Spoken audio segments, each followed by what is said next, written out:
our next game coming up, which is going to be the Clippers and the Nuggets. This is going to be the nightcap game as well too. You got a Nuggets team coming in here 11-6. You got a Clippers team 7-8, and these teams have already faced off this year a few times. So this one right here is just another way to see exactly who is the more formidable. Um, Clippers, they beat the Clippers by 3 on the 14th of November.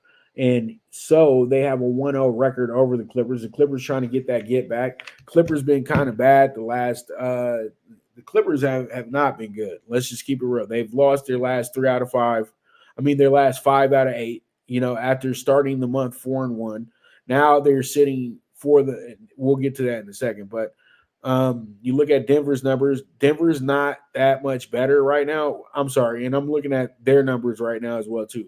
It was the Nuggets who started off 4-1. Now they've actually went 3-5 since that stint. And then the Clippers, on the other hand, the Clippers lost their first 6 of the month. They've actually won their last 4 out of 5. So when I look at my notes for this game, this is what I see. I see that the Nuggets have come into this game 6-11 against the spread. They're struggling in that category. They're just trying to win basketball games. They're not worried about covering the game. Then against the spread on the road, they've been awful, 1-8. And then in November, they're 7-6. So they got to be better. They got to be much better than this. A team starts off 4-1. Now they're 7-8. Now they're 7-6 for the month. And then when it comes to over unders, they've played 17 games. They've went under in 11 of them. So Denver is kind of pacing the same way they did in the first 6 weeks of the year last year. And then they took off. You know what I mean? They still have – it's still really tough for teams when they play them in Denver. You know what I mean? But the road woes is starting to be like, whoa, come on, guys. You guys got to get it together. Then you have the Clippers 7-8. They're 6-9 against the spread. They're 4-3 against the spread at home. In November, they've struggled. They've went 4-7 this month. And then, but like I said, they dropped the first 6 games. And now they've actually won the last 4 out of 5. So the Clippers have caught up with, some bad basketball to start the month.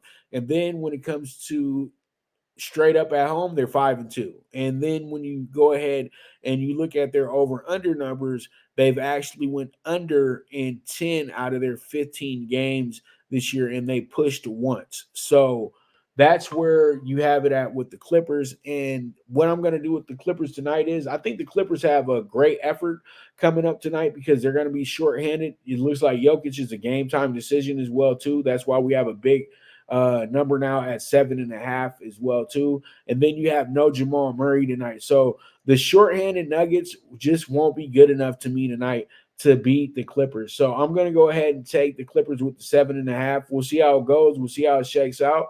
And when we get back, we will jump into talking tickets. So you guys stay tuned. This is the Premier Sports Betting Show, the